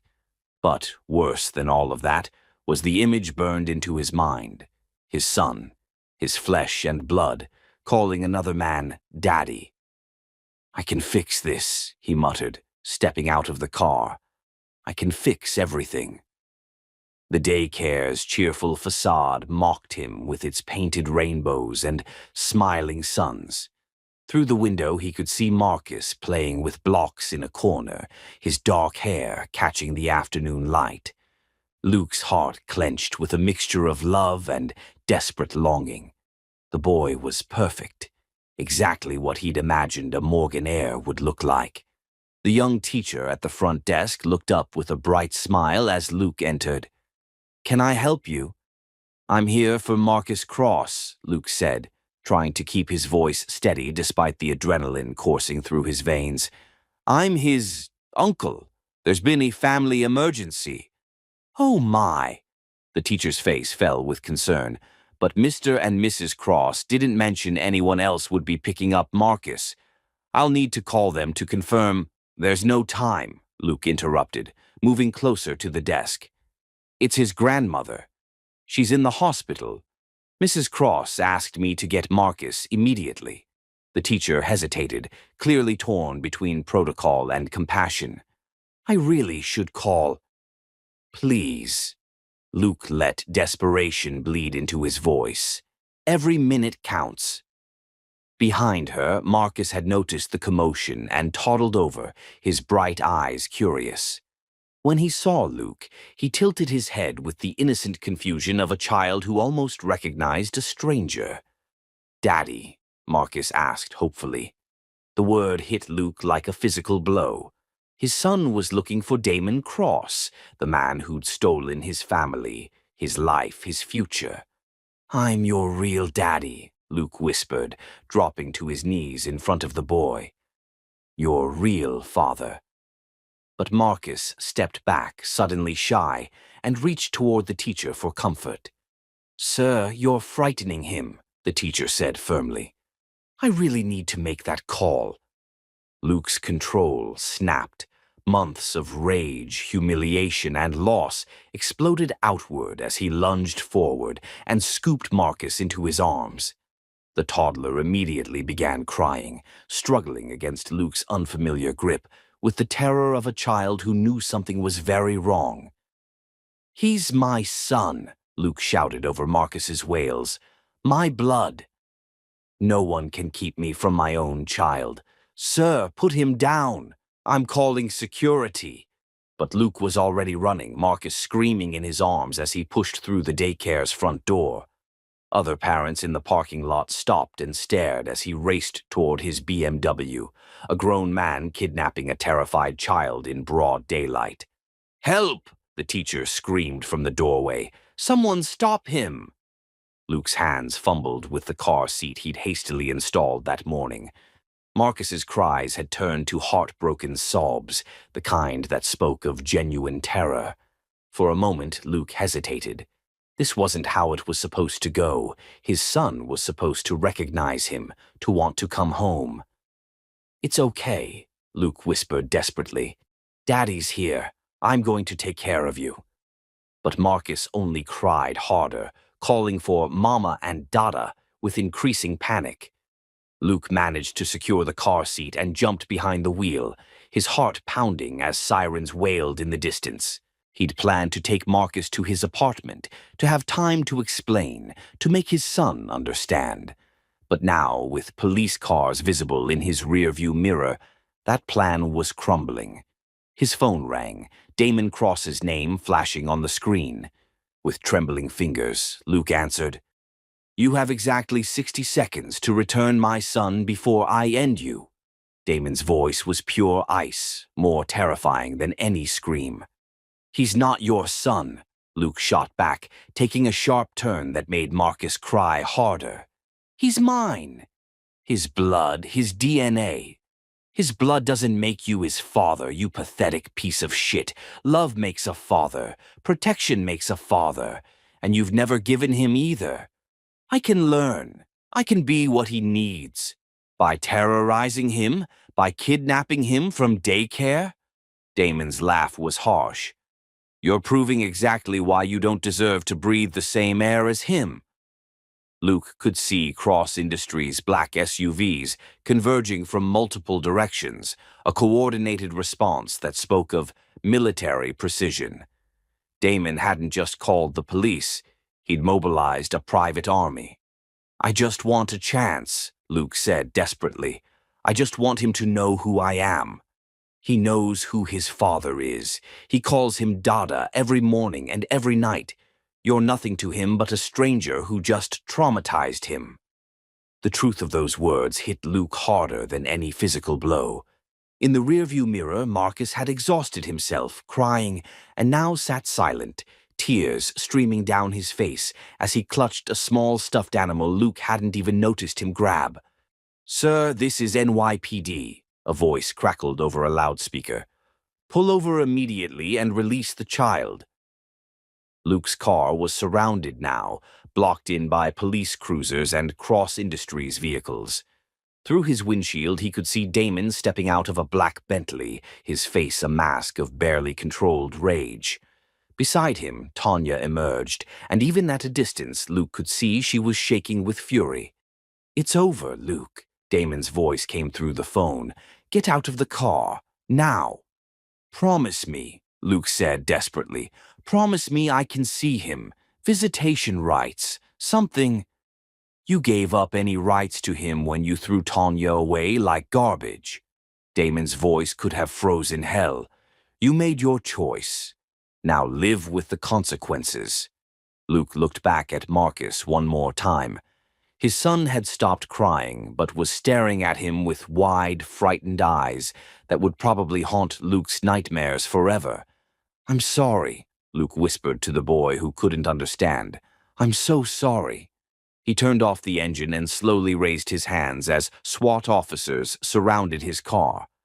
The arrest was swift and professional. They treated him like the dangerous criminal he'd become. As they led him away in handcuffs, Luke watched Tanya cradle Marcus against her chest, the boy immediately calming in his mother's arms. "Mama," Marcus sobbed against her shoulder. "Bad man." "I know, baby." Tanya's voice was fierce with protective love. "Mama's here. Mama will never let anyone hurt you again." Damon's arms wrapped around both of them, creating a circle of safety that Luke had never been part of, and never would be. The family he'd thrown away had reformed without him, stronger and more complete than anything he could have built. 3 hours later, Luke sat in a holding cell, his expensive suit wrinkled and stained, his future destroyed beyond any hope of repair. The charges were serious: kidnapping, endangering a child, violation of restraining orders he hadn't even known existed. His lawyer, one of the few people still willing to take his calls, delivered the final blow during their brief consultation. The district attorney is pushing for maximum sentences on all charges. With your profile and the media attention this is generating, they want to make an example." The man's expression was grim. "And there's something else.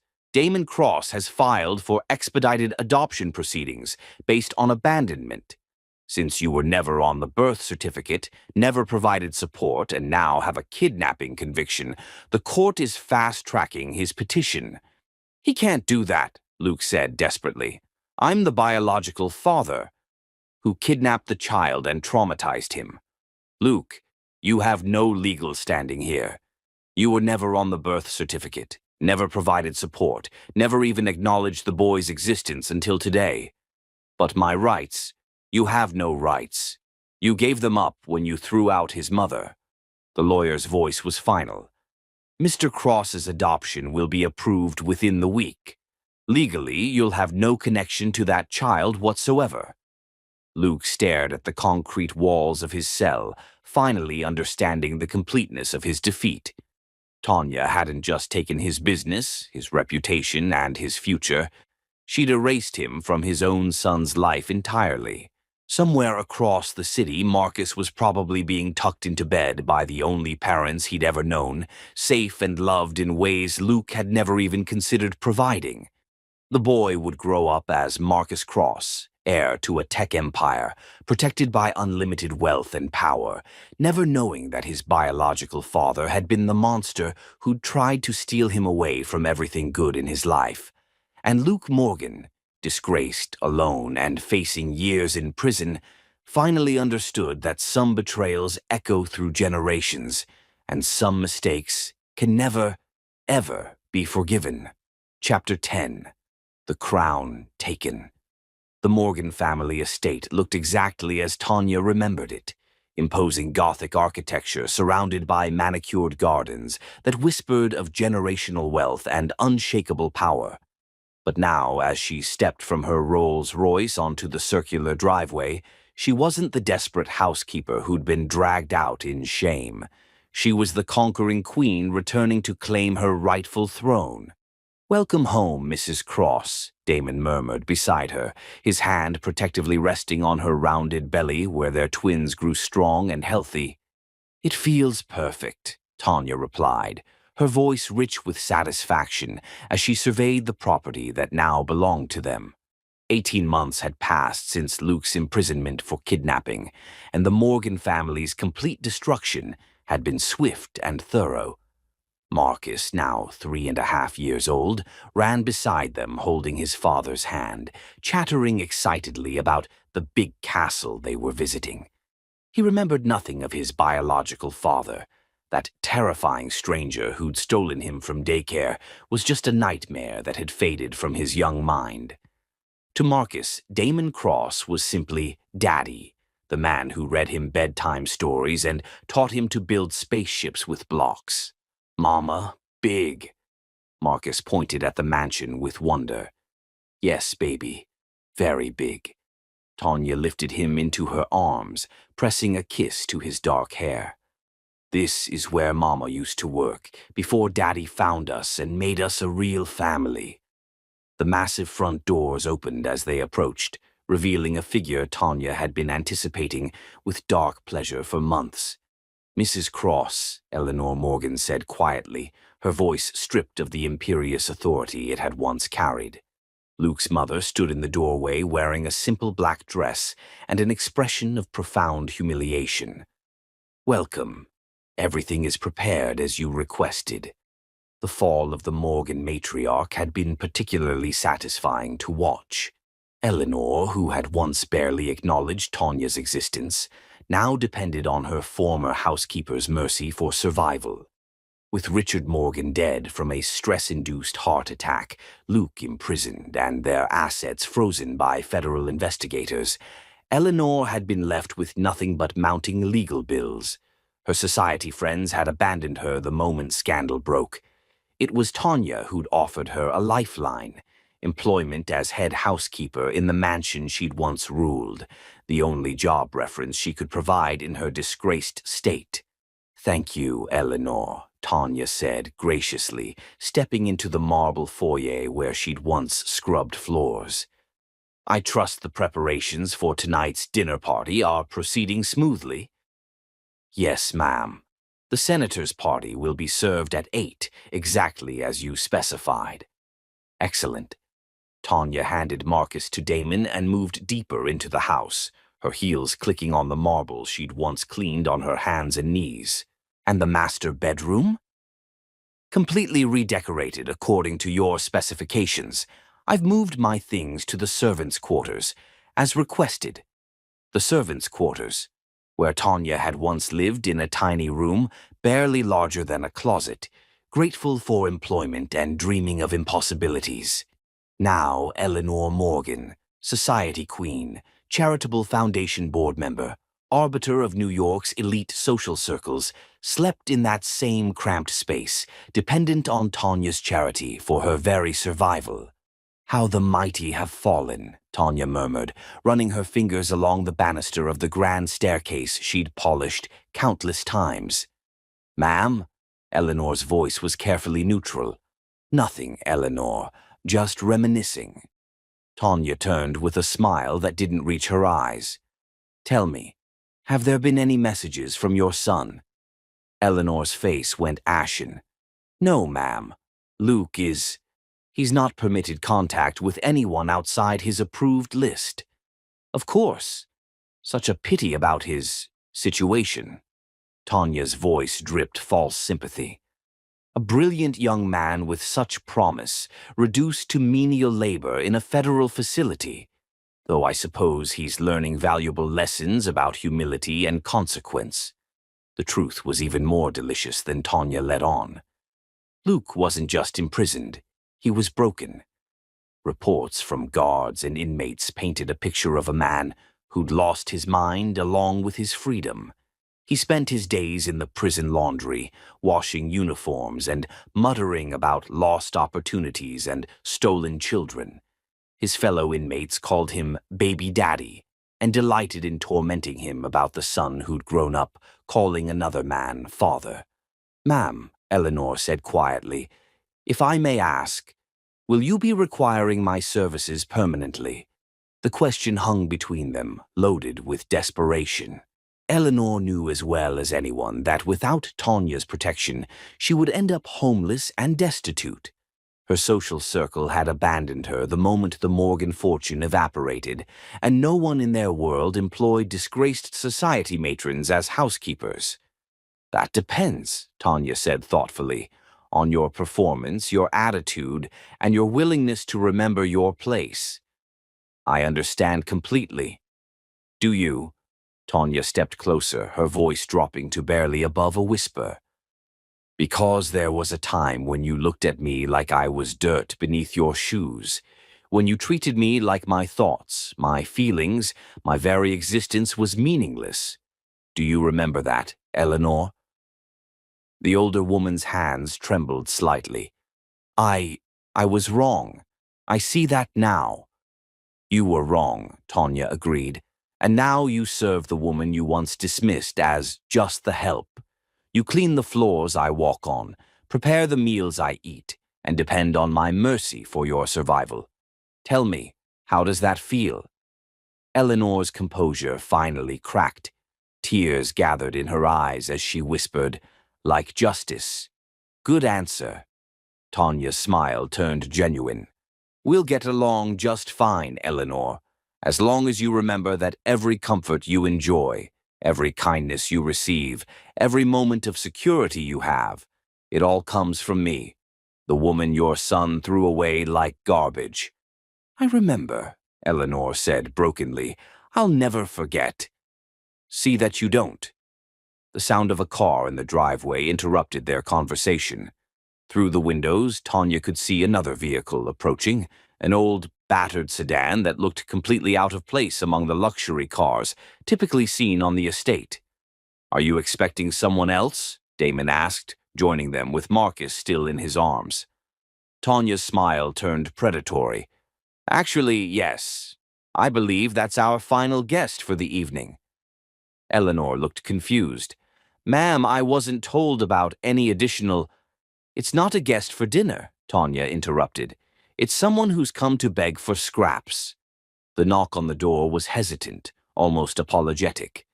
Eleanor moved to answer it, but Tanya gestured for her to stop. I'll get it, Tanya said, walking slowly toward the entrance. After all, I know exactly who it is. When she opened the door, Luke Morgan stood on the threshold like a broken ghost of his former self. Released on parole after 18 months for good behavior and overcrowding, prison had not been kind to him. His once perfect hair was gray and unkempt, his expensive clothes replaced by ill-fitting thrift store items, his confident bearing reduced to the slouched posture of a defeated man. "Hello, Luke," Tanya said pleasantly, as if greeting an old acquaintance rather than the man who'd tried to destroy her life. "Tanya," his voice was hoarse, barely recognizable. They said you were living here now." "Living here?" She laughed, the sound musical and cruel. "Oh, Luke, I don't live here. I own here. This is my house now, my property, my kingdom. And you—" She looked him up and down with obvious disdain. "Are trespassing." Behind her, she heard Eleanor gasp in recognition and horror. Marcus peeked around Damon's shoulder, studying the stranger with curious but wary eyes. "I was hoping," Luke continued desperately, "that I could see him. Just for a minute. I know I have no rights, but—" "But what?" Tanya's voice turned ice-cold.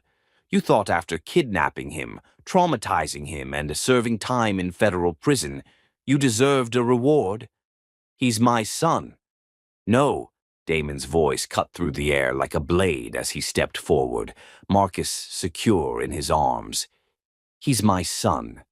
Legally, biologically, through adoption, and in every way that actually matters.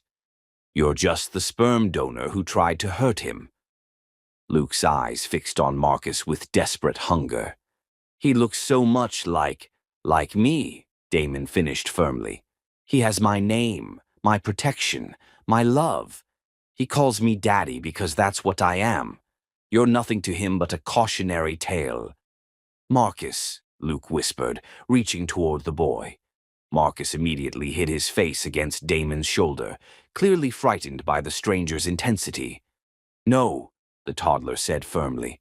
"Go away, bad man." The words hit Luke like physical blows. His own son, his flesh and blood, feared him and wanted him gone. "Please," Luke begged, his voice breaking completely. "I've lost everything, my family, my company, my freedom. Can't you find it in your heart to show mercy?" Tanya studied him for a long moment, this broken shell of the man who'd once commanded her world. "Mercy," she repeated thoughtfully. "The way you showed mercy when you threw me out pregnant and homeless? The way you showed mercy when you denied our child's existence? The way you showed mercy when you left me to die on the streets?" "I was wrong," Luke sobbed. "I was stupid and cruel and wrong. I see that now. I see what I lost, what I threw away.